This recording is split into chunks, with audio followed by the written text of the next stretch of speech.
appear all the same. Gather in peace, gather in thanks, gather in sympathy now and then. Gather in hope, compassion, and strength. Gather to celebrate once again. Gather the spirit of heart and mind. Seeds for the sowing are laid in store. Nurtured in love and conscience refined, with body and spirit united once more. Gather in peace, gather in thanks, gather in sympathy now and then.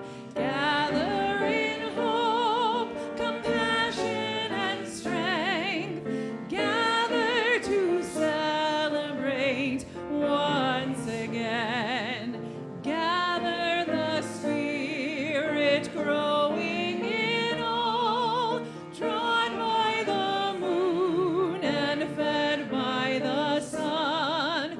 Winter to spring and summer to fall, the chorus of life resounding as one. Gather in peace, gather in thanks, gather in sympathy now and then. Gather in hope, compassion, and strength. Gather to celebrate once again.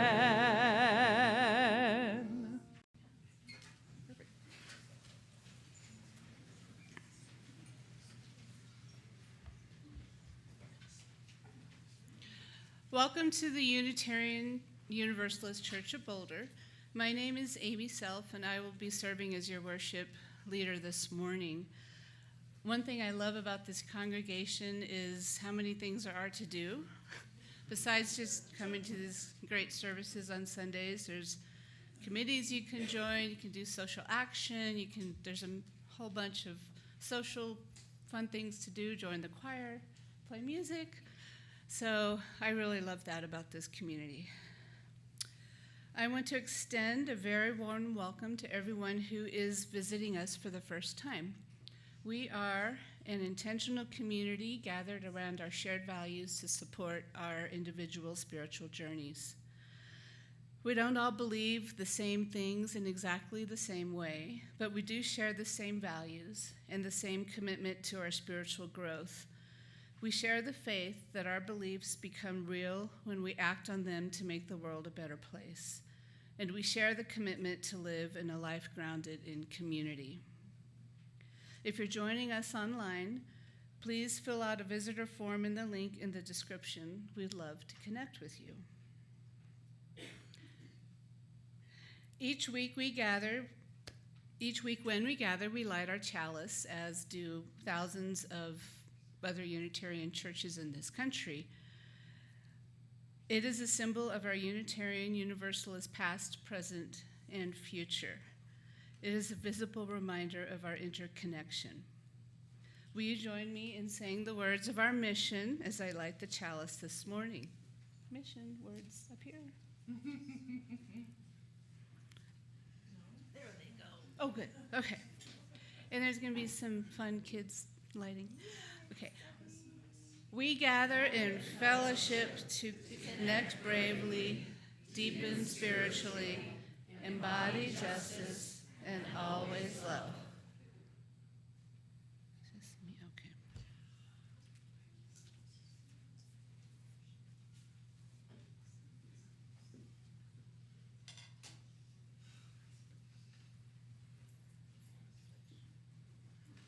Hello, my name is Rachel Alba. I'm the Director of Religious Education here at the Unitarian Universalist Church of Boulder, and I have a story to share. But before I share, I'm just going to tell the parents, people who have kids that are coming to religious education today, pickup is going to be slightly different. So you're going to pick up your kids on the bench that's around the edge of the sky room. So we'll find like a little spot and we'll just keep your kids there until the end of the service.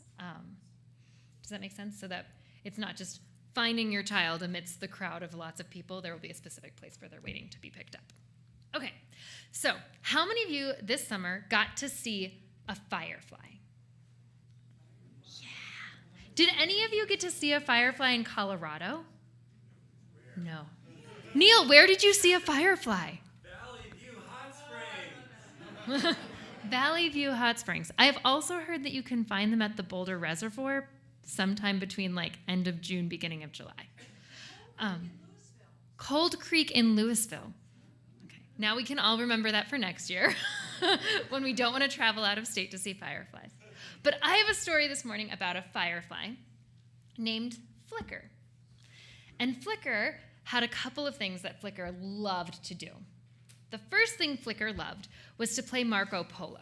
Now, fireflies play Marco Polo a little different than humans do. They flash, and then they stop flashing, and you have to find them. And then they flash again, and then you have to find them. And then they flash again, and you have to find them. The other thing that Flicker loved to do was wake up early, which means waking up before the sun set, because they stay up at night, and watching the sunset with his little sister. And Flicker loved doing those things so much. And then the school year started. And what fireflies learn in school is to do patterns of flashing. So similar to like music patterns of like flash, flash, wait, flash, flash, wait, or wait, flash, flash, wait, flash, flash. And Flicker got really into it. And so Flicker stayed up all night for a couple of weeks just practicing those flash patterns. And then one night he woke up and he tried to flash, and his flash wasn't there. And so he went to his parents and said, "Parents, my flash, it's gone. What do I do?" And his mom said, "You know, you've been practicing your flashes a lot lately, so much so that your little sister has been having to watch the sunset all by herself." And his dad said, "You know, your friends came over yesterday and wanted to play Marco Polo, and you said you were too busy. So maybe you could take a rest." And Flicker thought about it and decided, okay, I'll take a rest. And the next night, he was like, maybe instead of practicing all of my flash patterns, I'll go play Marco Polo. And then the next day, he watched the sunset with his sister. And he started to refine the balance. Now, Reverend David in a little bit is going to talk about what is religion. And I promise this is related to Flicker. Does anyone know what religion comes from? Like the word it comes from in Latin? Linking, yeah. Religar. And so it means to reconnect or to relink. And so religion reconnects us to the things that are most important, like playing Marco Polo and watching the sunset. And oftentimes, especially when the school year starts and fall starts to kick in and we start to feel like we need to be more productive, even if we are retired, it's like, oh, all those projects I've been putting off. We can sometimes forget what's the really important parts of life, which isn't necessarily being productive all the time. It's playing and making time for connecting with people we love and care about. And so that's what makes religion so vital and so beautiful and important in our lives, is that it helps us reconnect to the things and remember what are we really here for? What is really important to us? Now, Emily's going to sing a song. And if you are coming to religious education, we'll sing a little bit, and then we'll walk out with the chalice. And I have a feeling that Evie's going to help me carry the chalice out of the room. Did you get the flash back? He did. Oh, yes. Well, Emily's not going to sing a song. Everyone's going to sing a song. And we call this spot in the service the Song for Centering. And I actually chose this one this morning, and I forgot that Rachel was going to tell us that important story about Flickr. The song is called Finding My Way Back to Now. And I love this song because it's such a good reminder that when we come here on Sundays, it doesn't mean that magically all the things that are happening in our lives just go away, right? But it's an invitation for that reconnecting, that sort of relinking of what is the most important thing. What are the things that you're trying to remember? What are those highest ideals that you want to balance your whole life around? Yeah? And so that's the invitation of what you can kind of hold in your mind as we sing this song and kind of think about what comes next in the service. So will you take a breath with me?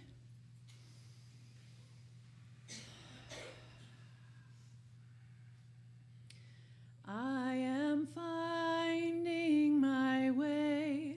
I am finding my way. I am finding my way back to now. That's it. I am finding my way. I am finding my way. I am finding my way back to now. I am finding my way. I am finding my way. I am finding my way back to now. What do you want to focus on? I am finding my way. I am finding my way. I am finding my way back to now. I am finding my way. I am finding my way. I am finding my way back to now. One more time. What are you focusing on? I am finding my way. I am finding my way. I am finding my way back to now. Let's take a breath together.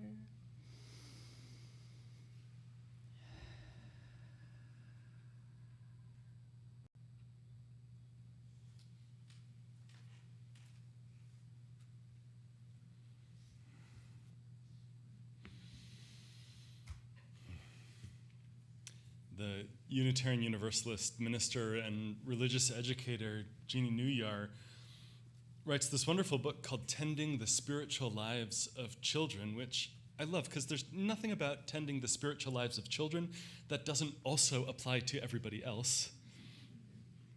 She says this, she says, there's a story of a little girl who asked her mother on the way to church one Sunday, what do we get at church? At the library, we get books. At the bank, we get money. At the grocery store, we get milk. What do we get at church? Which is the wrong question, of course, even though, in fact, we may get much at church. Strength, knowledge, challenge, spiritual insight, ethical clarification, moral support, healing, friendship. But getting is not the appropriate intention to bring to the experience. Nor is the intention of doing, although in fact we may do lots of things. Listen, talk, pray, think, sing, hug, wash dishes. The doing is not the primary intention either. In our society, in our lives of agendas and tasks and action items and deliverables, religious community stands apart. We gather not to get, not to do, not to achieve, but simply to be to be together in particular ways, ways of seeking and celebrating and supporting, ways of connection, binding together the fragments of lives into a unified, a centered whole, binding together the solitariness of individuals into the strength of community. And this binding together is never complete. It's an ongoing process. That's what religious community is, process, beingness. And in this house, we honor one another simply on the basis of the inherent worth and dignity, the inherent divinity of every person. Then from religious community, we take this attitude back into the larger world in whatever small ways we can, chipping away at the barriers and indignities of public life, the deceptions and impatience of the marketplace. And as these indignities and injustices begin to touch and tarnish us again, we return to be reminded, to be made whole, to remember the possibility of a world made whole, to bind ourselves back together again to the best of who we are and what we're for. You take a breath with me.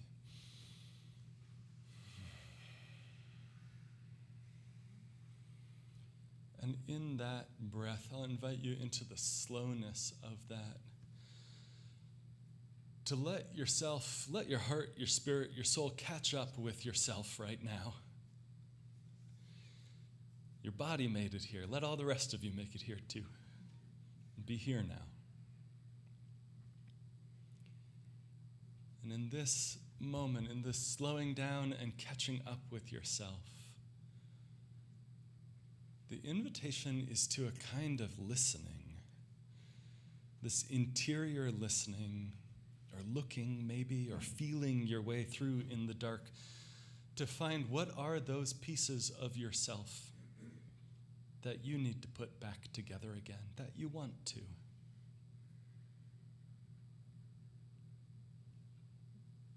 Is it gentleness or steadiness? Is it resolve or hope? Is it about letting the grief in that you've been keeping out? Is it about trusting that it's okay to be overwhelmed for just a minute, that there are plenty of other hands to hold you up?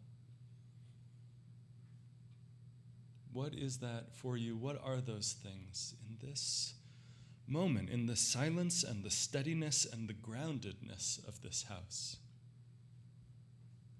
We go looking and listening and feeling our way through the interior world. And our hope, our prayer, our intention is to keep putting ourselves back together. We'll be in silence for just a moment.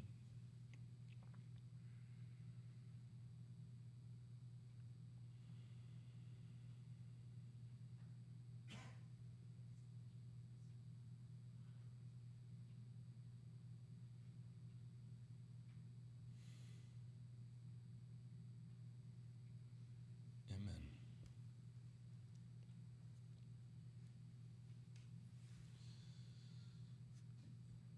The ritual that we do on the outside, sitting and standing, singing together, moving our bodies, it's an outward expression of something that's going on invisibly on the inside. When we gather each week, placing stones to symbolize our joys or our sorrows, there's a subtle and an internal change that's happening too. We're tending and training and teaching ourselves to recognize how hope and suffering are woven daily into living. It's slow work. It's growing work. Becoming a people who recognize the beauty and the tragedy which fill everywhere in this world. And so in a moment when the music begins, for us meeting in person, I'll invite you to come forward if you feel moved and to take a stone from the bowl that I'll have. We'll start with the back half of the room, then the sides and the front. And feel the weight of that stone. Feel your body slowly warming it. Let it stand as an emblem of your thankfulness or of your despair, or both. And then place it into the sacred earth in the company of all the joys and the sorrows of this gathered community, and know that you are not alone.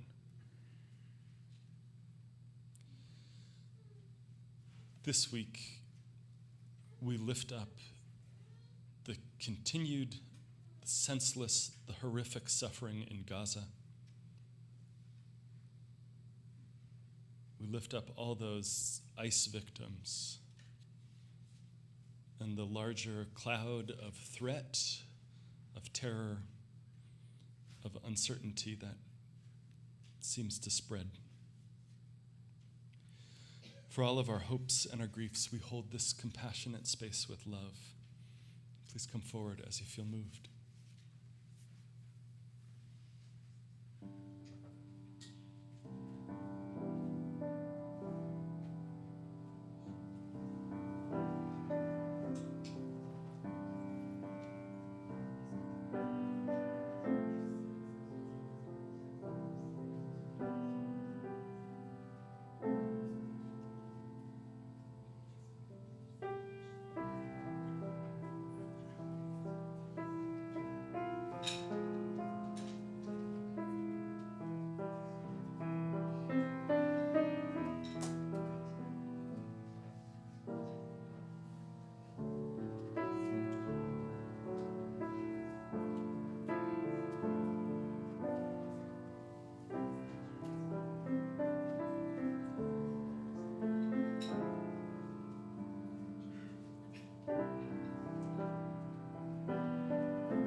I know that one of the most absurd and pointless things you can do in our present day is to argue with someone on the internet. I know this theoretically, I know it practically, I know it from my own experience and the stories of others. We all know this. Even so, I'm going to take like 15 minutes to explain why the American Heritage Dictionary is wrong. Like all great arguments on the internet, they will not hear me, I will not change their minds, but maybe yours. I think part of my job is to make complex things simpler and simple things more complex. And the American Heritage's dictionary's definition of religion is too simple. We're going to make it more complex today. The dictionary says religion is the belief in and reverence for a supernatural power or powers regarded as creating or governing the universe. Does that sound like, are you kind of like, yeah, that's fine?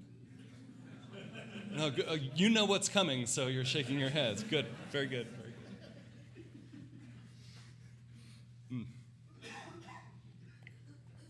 good. The philosopher of religion, it's always a good sign in the sermon when we start with philosopher of religion. The philosopher of religion, W.C. Smith, he says that definition, the belief in, the reverence for supernatural powers, that is fine if you are a Christian, because it's a definition that applies okay-ish, sort of, if you're a Christian. Like if you were in the 17th century in Western Europe, that would be a fine definition. But the wider you look, the more it falls apart. Smith was a Canadian, and he had spent 7 years teaching in India just before the end of colonial rule. And he studied Indian history, he studied Islam. He would have known in those years and encountered Buddhists and Sikhs and Hindus and Jains and Zoroastrians. And there are schools of Buddhism, of Taoism, that have nothing to say about or to do whatsoever with supernatural powers of any kind. And there are religious humanists and religious naturalists who are quite clear that nothing created or governs the universe apart from the universe itself. And in fact, to say that religion is about the act of believing in God isn't even true of all Christian traditions.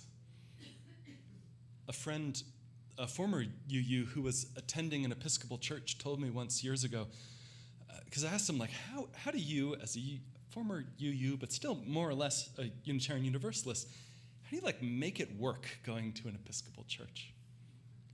And he told me, look, I do not believe every single theological statement that we ever say or sing. And I know a lot of people in that worship, he told me, do not believe all the things that get said.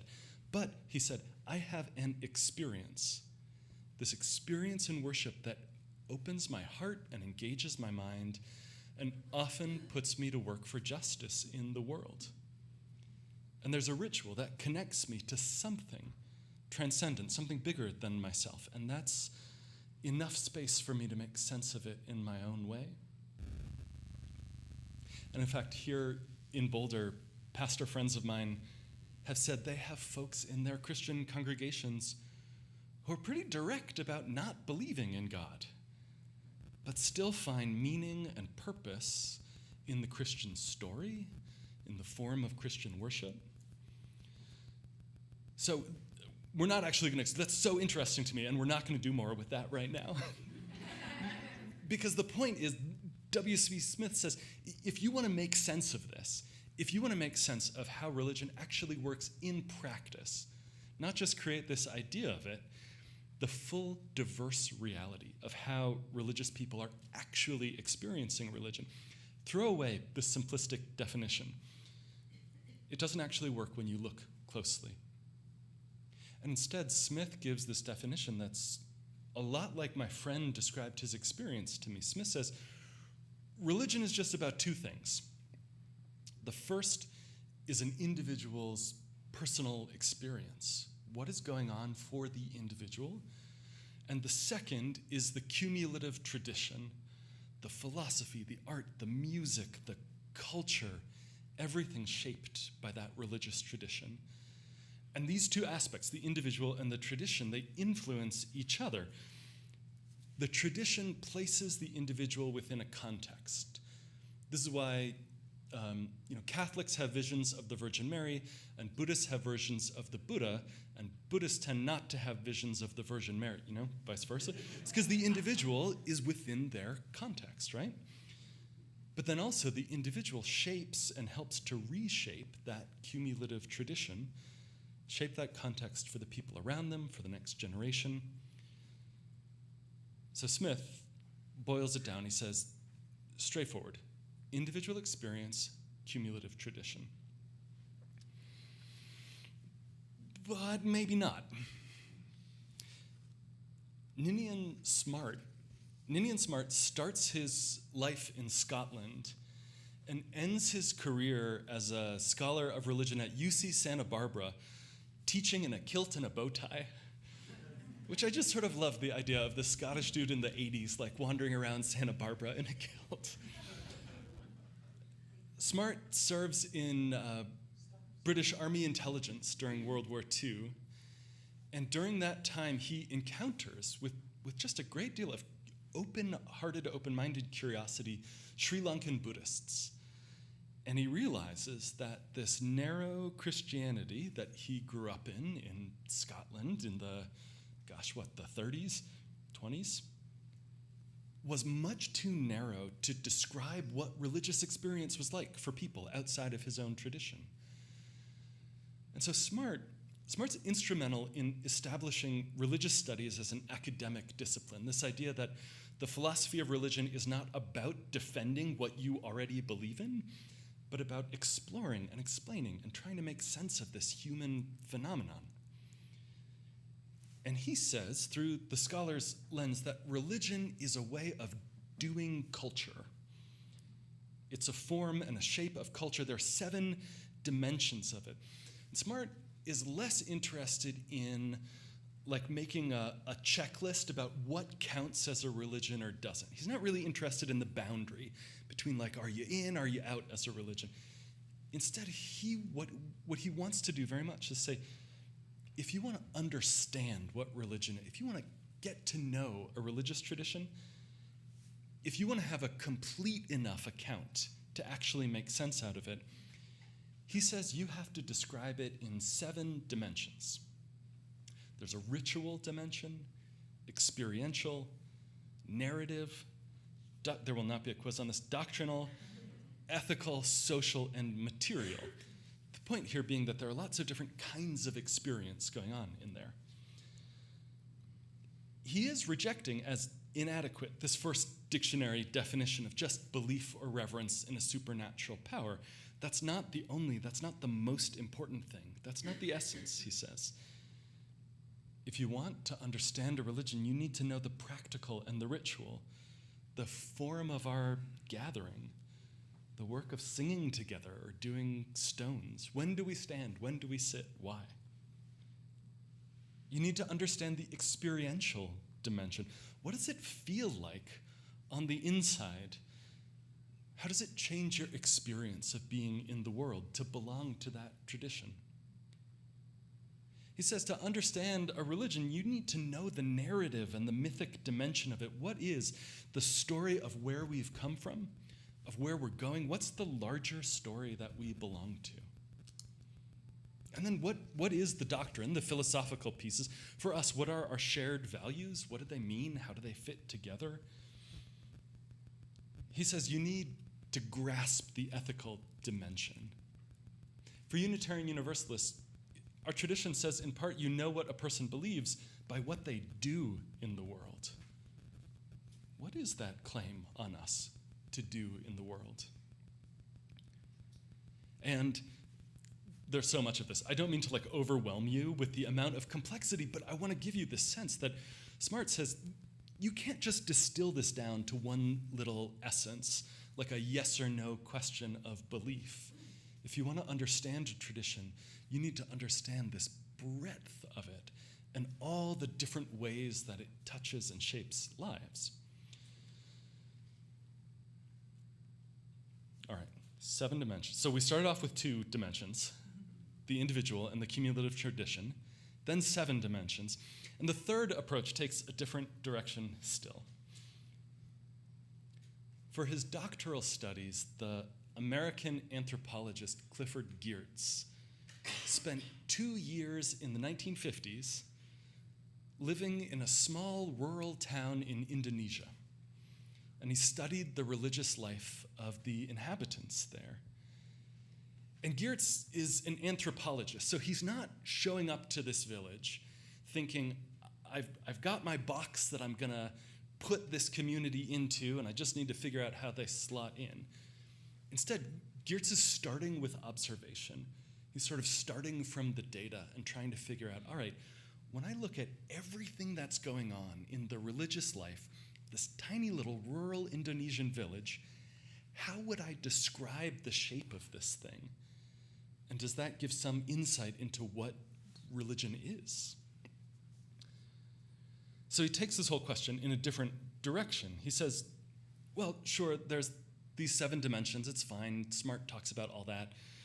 That's good for describing what's going on.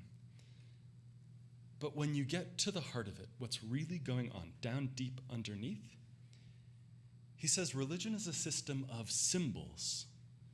It's a system of symbols, like a lens through which you interpret or understand the world. It's a way of doing meaning making.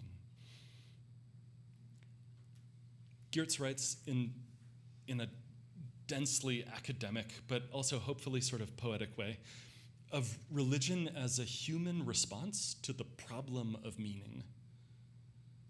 He says, the strange opacity of certain empirical events. Stuff happens in the world that does not make sense and you do not get an explanation for. The dumb senselessness of intense or inexorable pain. The enigmatic unaccountability of gross iniquity. All this raises the uncomfortable suspicion that perhaps the world, and hence our life in the world, has no genuine order at all, no regularity, no emotional form, no moral coherence. And he says the religious response to this suspicion is the same in each case, the formulation by means of symbols, of an image of such a genuine order to the world, which will account for and even celebrate the perceived ambiguities and puzzles and paradoxes in human experience. The effort, he says, this religious effort, this meaning-making work, is not to deny the undeniable, that life hurts, that rain falls upon the just, but to deny that there are inexplicable events, that life is unendurable, that justice is a mirage. Religion, for him, isn't about the content of what you believe, or even whether you believe in something unprovable or not. For him, religion is a compass that you use to make your way through the world, to make sense and order out of living. Or maybe it's a map, like one of those 13th century very vaguely drawn maps, where this one part of experience is really sharply detailed, and then maybe there are dragons over there. Religion for him is a lens. It's a way of bringing particular things into focus, of making sense and making meaning.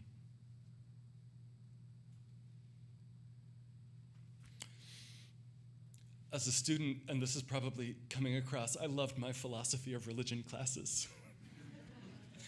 I love reading Smart and Smith and Geertz and all these other scholars wrestling with how do we make sense of what religion is? How do you understand it and classify it and quantify it?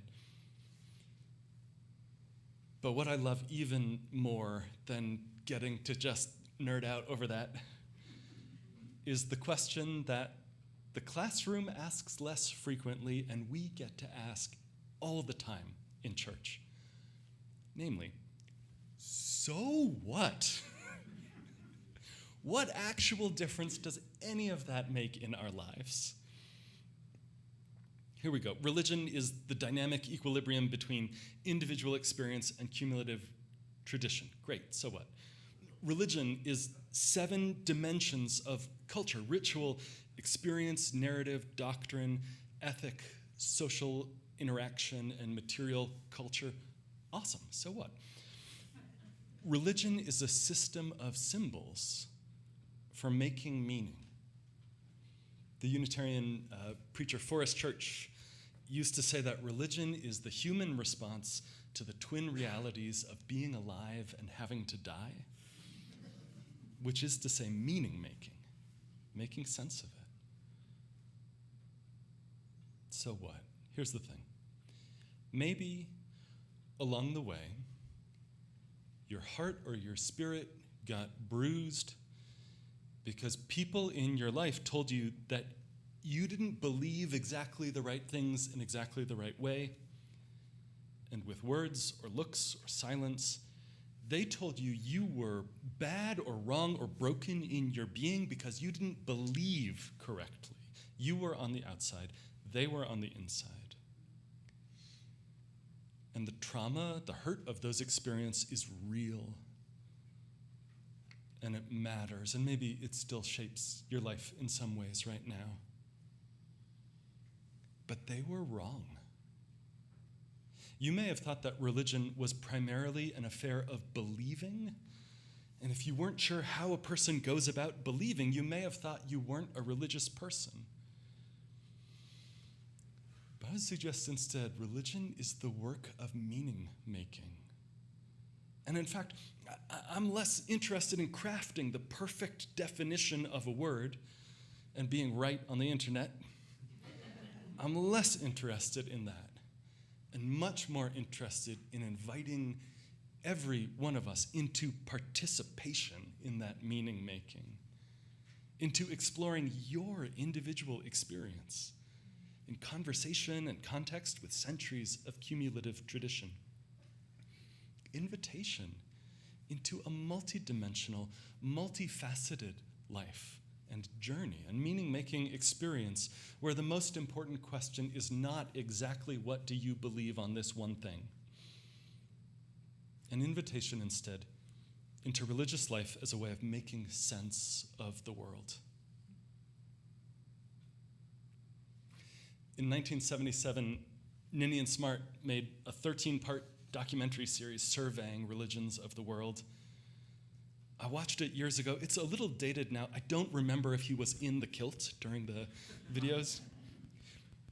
But the title is still just exactly right. He called it The Long Search. What is religion? The Long Search. Here we go looking. Amen.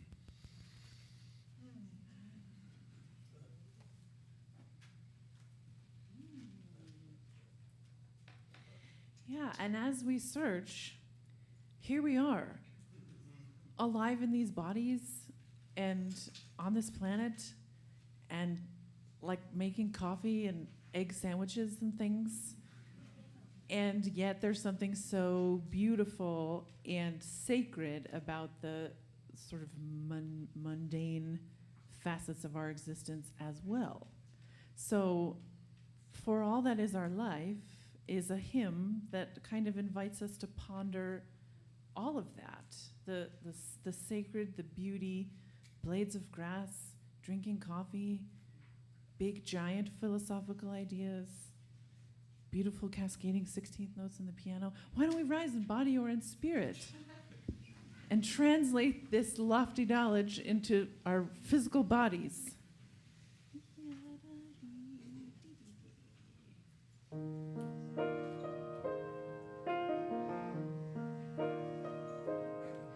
For all that is our life, we sing our thanks and praise. For all life is a gift which we are called to use to build the common good and make our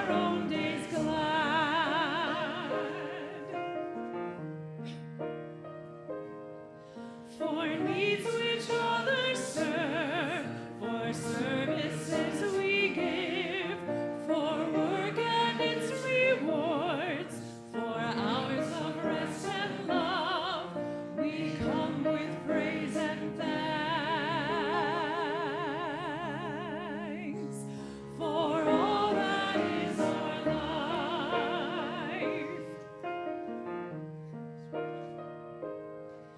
For sorrow we must bear, for failures, pain, and loss, for each new thing we learn, for fearful hours that pass, we come with praise and thanks for all that is our life.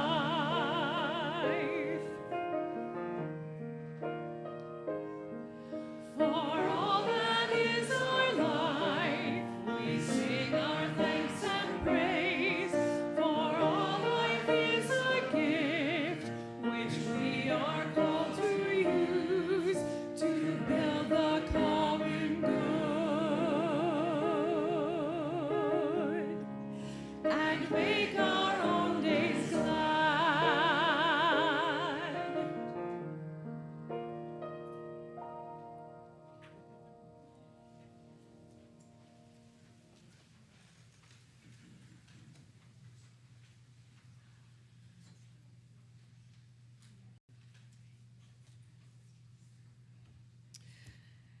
During these summer months, our weekly collection supports the programs and ministries of this congregation.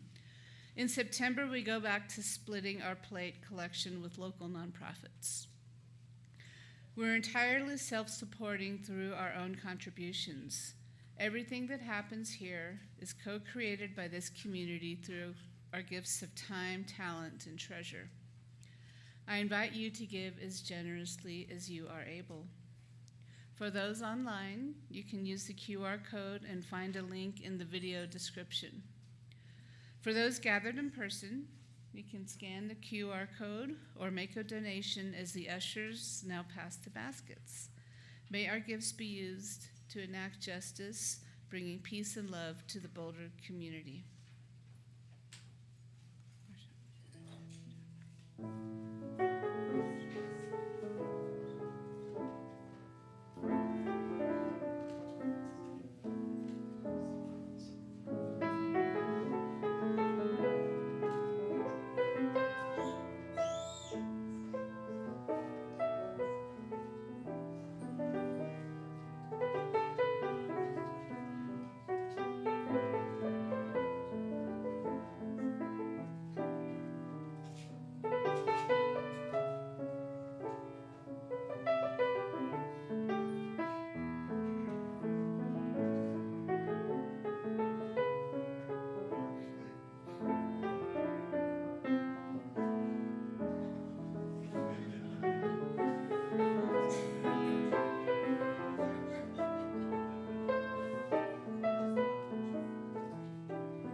Before we close, I have two invitations.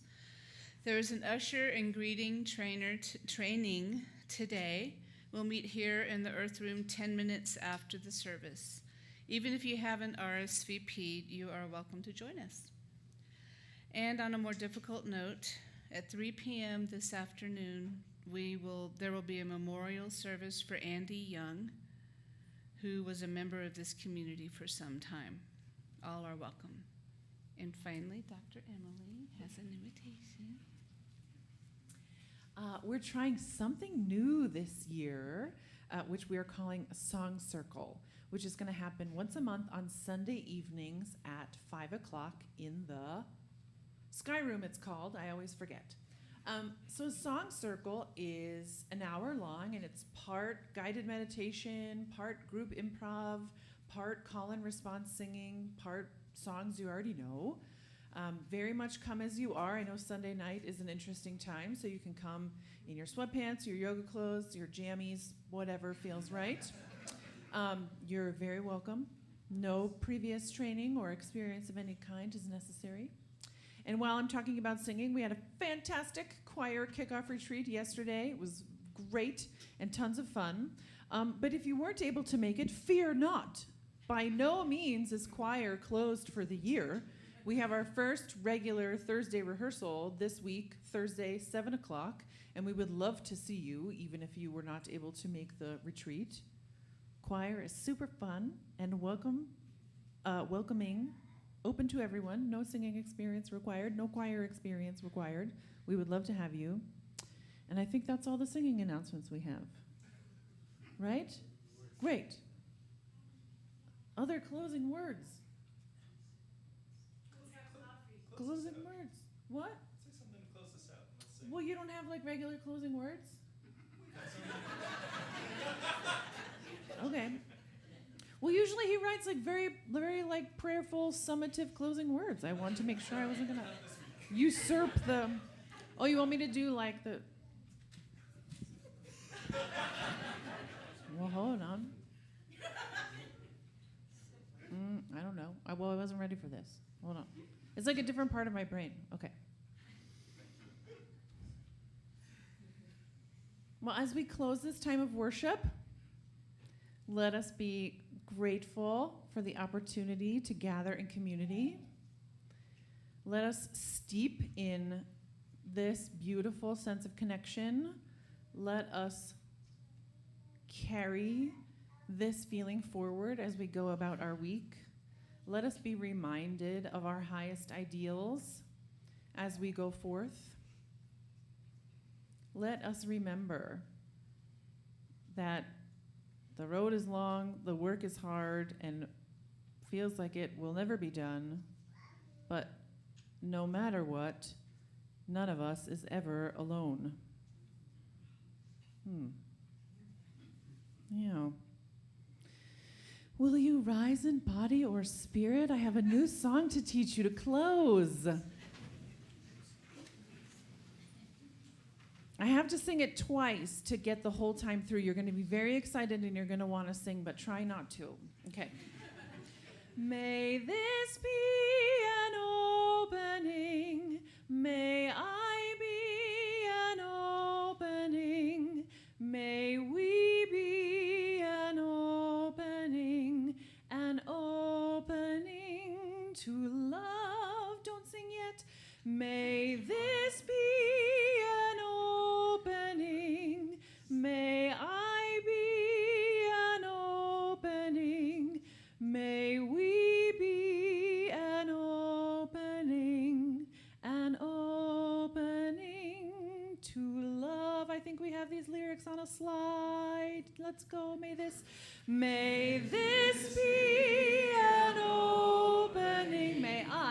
May I be an opening. Good job. May we be an opening to love.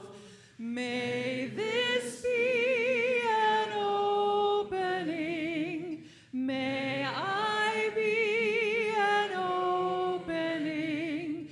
May we be an opening to more time. May this be an opening. May I be an opening. May we be an opening to love. May this be an opening. May I be an opening. May we be an opening to love. Go in peace.